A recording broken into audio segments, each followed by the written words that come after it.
president of Argo Scientific, and Argos runs the station and bought all the equipment and set up the website. And he's going to be talking a little bit about what we've got here, and take it away. Okay. Oh, do you want to will you introduce the rest of the Argos staff then? Sure. So again, my name's Don Gamelis. I'm the president and founder of Argos Scientific. Before I want to introduce myself, we have to give kudos to especially Jack Rutzel. Where's Jack? Jack is back there. Jack is the reason we have this. And the beautiful sculpture he did, if you want to buy one of those, talk to Jack. I want one. I'm trying to figure out how to get it on my carry-on tonight. Yeah, but it's just the coolest thing ever. The air monitoring station itself, we have some friends from the air district here. They are going to be so jealous of what we have. You know what? Let me introduce the BCAP board here. Please do. Here. Yeah. So I want to just introduce the rest of the BCAP board that's here. Marilyn Bardet, me, Art Sullivan, and Nancy Lund with the name tags, and David Lindsay unfortunately couldn't be here today because he's off like backpacking somewhere. Nice. Kathy, you going to say what B-Camp is? Oh, yes, that would be nice. Thanks, Constance. So B-Camp stands for Benicia Community Air Monitoring Program. And if you really want a complete history, we are happy to go into that a little bit later. But needless to say, this has been a long time in the making, and I think a lot of the credit goes to Marilyn Bardet. So. Yay. Absolutely. Marilyn and I met each other in, I think, 2003, and I spent many a day sitting in Marilyn's kitchen showing her innovative air monitoring equipment and how it all works. And without her persistence over these almost 20 years now, we finally have what I think is probably the most state-of-the-art community air monitoring station that's actually run kind of on a private basis in the world, to be quite honest. And independent. Very much so. Yeah. Yeah. And I'm also joined today by Dylan Buffy. He's the one who keeps it running for us. And a few people might remember who Eric Stevenson is. He's the very happy, relaxed person. I'm sitting in the back. No suit and tie. Yeah. Yes. Eric is grateful enough to be working for us for the past year, and the funny thing is, every time I ask Eric to do something, he just goes surfing. And then if I really start pressing him, he goes to Hawaii and then goes surfing. So we just let Eric do his own thing, which is awesome. I mean, everything Eric does is going to turn to gold because his level of expertise and knowledge is unsurpassed. But the equipment itself is, I really like to think of it as the latest and greatest equipment. One of the more interesting things about air monitoring technologies these days is they get more and more sophisticated each year, and the cost of the technology actually gets lower and lower and lower. And that's the way we've designed this station, is to be one that we can, as technology evolves, we'll just be continuing to integrate in new things. And if we want to retire something, that's fine, because what we'll be putting in is actually going to be better, cheaper, and provide more information to the community itself. The other really critical part about this station is it's specifically designed to be kind of breakawayable. So in essence, if there's an issue going on in the community of Benicia or anywhere around here, a lot of this equipment, we can literally pull it off the station itself and locate it out to where the problem is. And the minute it connects to the internet, we'll actually move that location of that monitor to that new location itself. Sweet. So, for example, Marilyn is quite concerned about a local asphalt plant here, and it turns out we're doing a lot of air monitoring down in Irvine, California, at an asphalt plant with almost identical technology here. And as we learn what's going on down there, we can apply it here. And what we can do is literally take the technologies here and literally deploy it by the fence line or wherever these problems are. So it's really kind of a novel way of doing this, is to make it to where we know that everything up here is probably going to be obsolete in 5 years, but that's irrelevant, because as new technology comes in, we're just going to go ahead and drop it in and run it. Okay? So the equipment that we actually have here is, we have quite a number of different things. We have some of the more boring things is, Kate's laughing. You know, we do have boring technology, but it's actually boring for a purpose. You know, so for example, in there we actually have an ozone monitor. It's actually one of the lower cost monitors, but it's actually considered a federal reference method equivalent technology. So we have that there. We also have, sitting up here, you see at the very far corner here, that actually is a particulate monitor and volatile organic compounds. So it measures 3 different sizes of particulate matter. And then we are also doing total volatile organic compounds as just kind of a catch-all for if there's emissions here that we might be concerned about. As well as that, there's also a black carbon monitor inside there. Black carbon is a particulate that has a lot of concerns about it. There are no real health standards associated yet, but there's certainly a lot of interest in black carbon itself. So we wanted to capture that as well.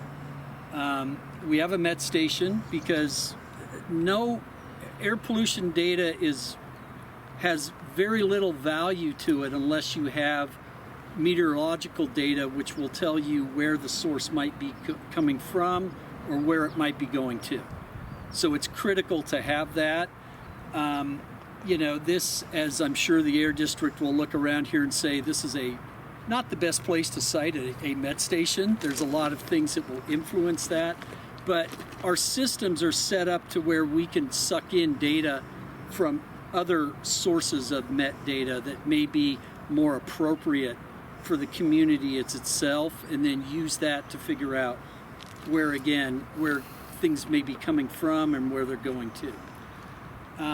Another piece of equipment that's really, really valuable is the little blue guy up there is actually shooting a beam of light, ultraviolet light, down to the reflector that's over here, and the reflector is sending the light back.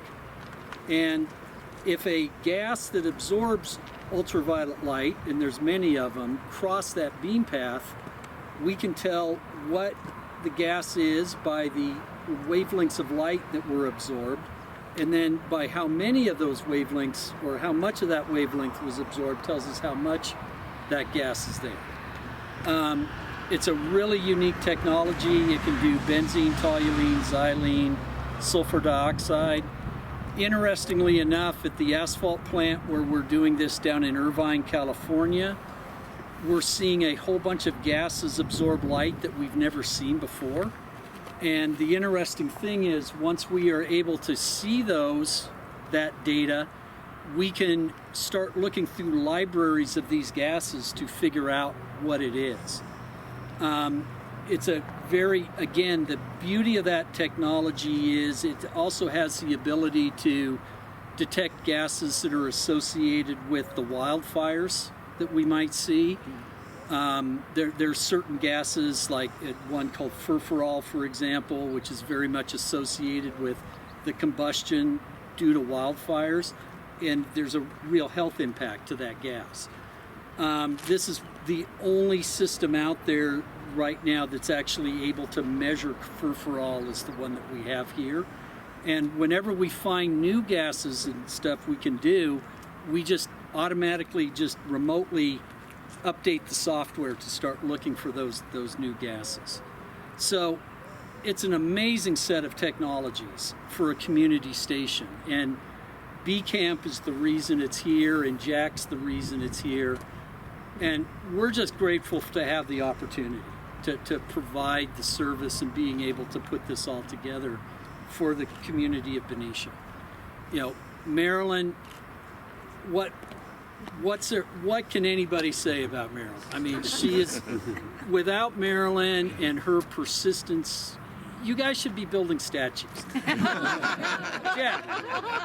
Jack, can we commission a sculpture of Marilyn? Can we please do this? We have a Marilyn crane. There we go. Exactly. No. Yes. Do you Go ahead. Can you pull map data from Weather Underground?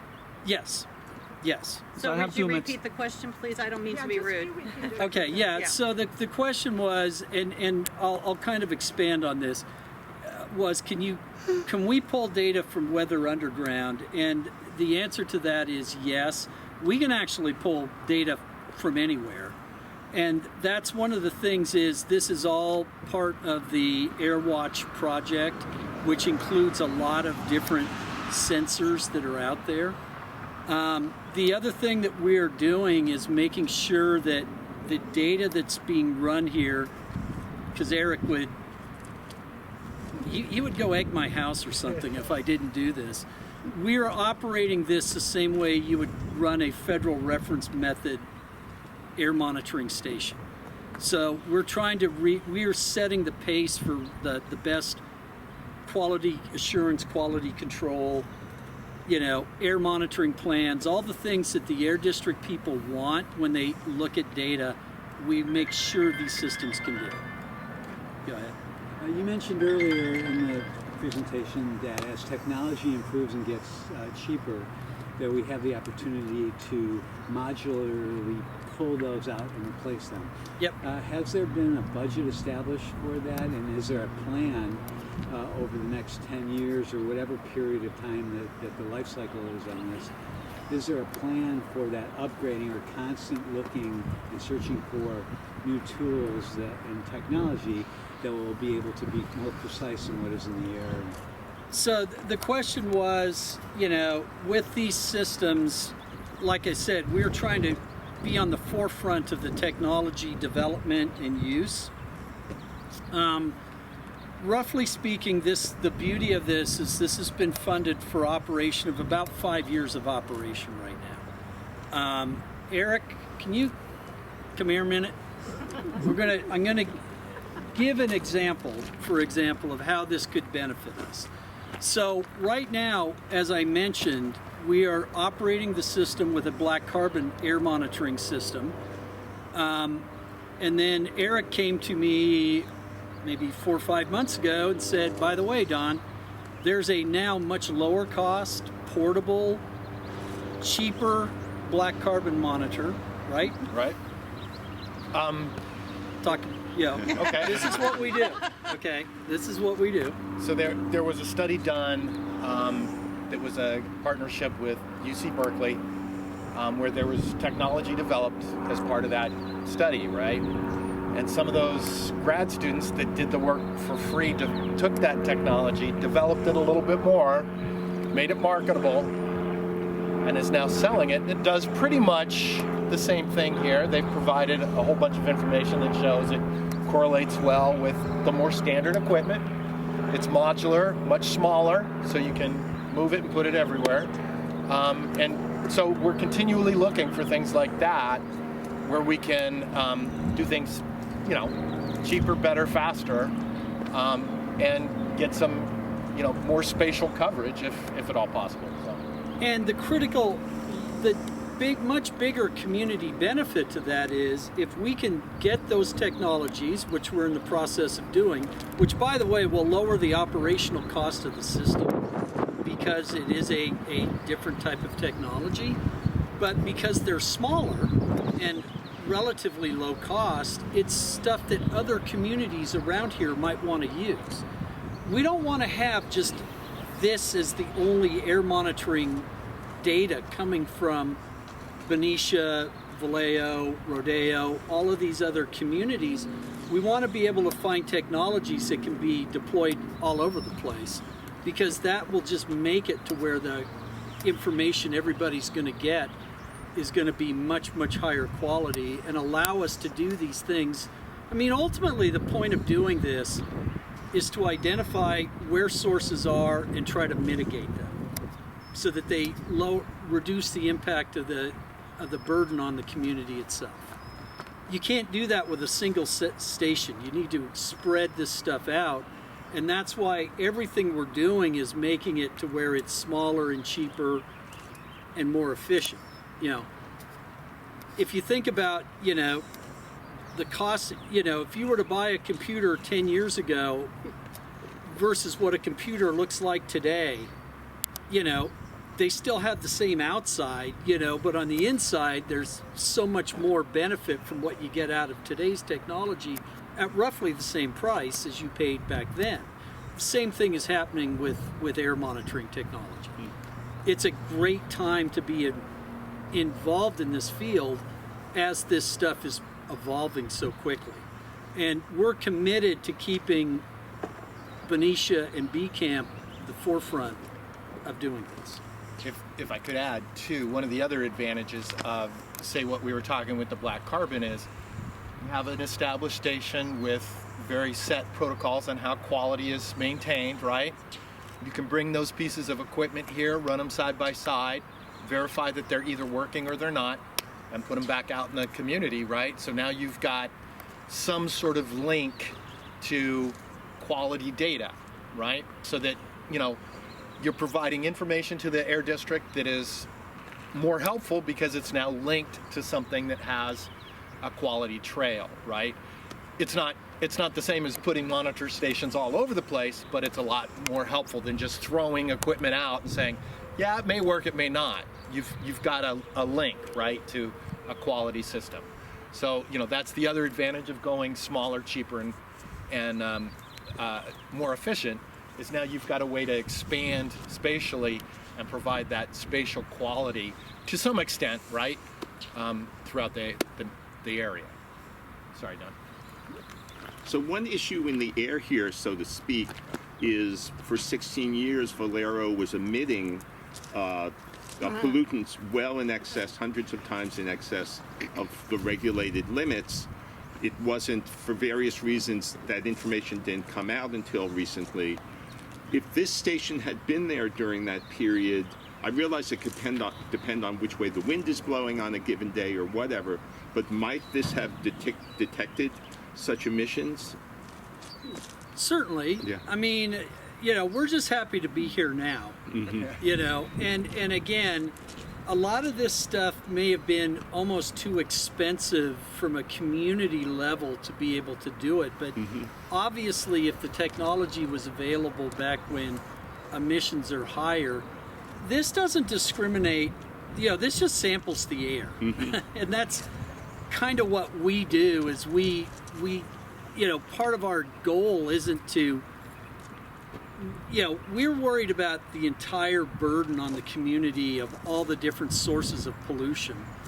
And then also, I think a critical element of what we are committed to be is completely open to the data and the information that we're creating. There is no black box here. There is no weird little algorithm that spits out a number. I mean, that's not how you build trust within because part of what we want to be able to do is give this information back to the academic community, who can then take this information and actually use it. They want to know that the data is as trustworthy and as valid as they can possibly be. And the way you do that is be very open with what we're doing. So we're more than happy to share all the data and everything that makes the data go forward, including all of the quality assurance programs that we're installing to make sure it's running correctly. And if I could just add on to that again, and I don't mean to speak for the folks from the Air District, but that transparency allows the Air District to make their own determination about the quality of the data also, right? So, you know, it isn't just us handing them data and saying, this is gospel, this is what we're saying, and then having to answer those questions. They can determine that quality for themselves because we're giving them all that information. And if they find problems with it, hopefully they'll contact us and tell us, hey, this is an issue for us, and we can improve and answer those questions for them. Because that's part of the issue too, right? We want to be able to give them the information that we're giving you in the same sort of way, so that they can make their own determinations, just like the academics, right? So it's good for everybody. Go ahead, Ken. Two questions. One is this open path? You shouldn't have gone down this road. So the question was, is this technology that's here the same one that's being used at Valero? And then the other question, as a side order, is there's different types of these systems that use different types of light to detect chemicals. What's the trade-offs on those? So this is conceptually the same type of system that is at Valero. This one is kind of designed, it's actually used for shorter path lengths. It has a much more rich set of data because we can use a light source that you can't use on a longer path system. This is the best of the best commercially available technology that's out there. We're currently working with the Atmospheric Science Department at UCLA, who is developing the next generation of these kind of things. And it's not been employed up here, but down in Los Angeles, their version of these systems actually is used to shoot the beams of light inside the refineries, and you can actually are very good, and they've documented this quite well, being able to figure out where pollution sources are before they become a big issue. So the problem with a fence line system is you're only gathering the information once the gas is past the fence line itself. So, these systems can be set up to where these beam paths on the longer path systems can be over a quarter mile. It's an amazing technology when you think about how these things work. The interesting thing about, like I said, what UCLA is doing is they can actually create a map inside a refinery and figure out where sources are. And they've actually demonstrated that. So that's kind of where this is all going. The reason we use different types of light is the different types of light are used to determine different gases. So a system like this, which is using an ultraviolet light, which is, the sun, or a tanning bed light source kind of thing, it's very, very good at looking for benzene, toluene, xylene, sulfur dioxide, and other chemicals like mercury and a few other things that are out there. There are other gases normally seen at refineries that these systems can't look for, and that's when you use the other types of systems that use like infrared light, which is actually like a heat lamp. So that's why you have the two different types of technologies. And both of them are employed usually at most of these refineries in some way, shape, or form. So let me, I heard you say this is also detect sulfur dioxide. Oh, yeah. with this. Okay. Yeah, because so, I think that is one of the more difficult one to detect with open path. well, actually, so the question was, this system can detect sulfur dioxide, and it's difficult.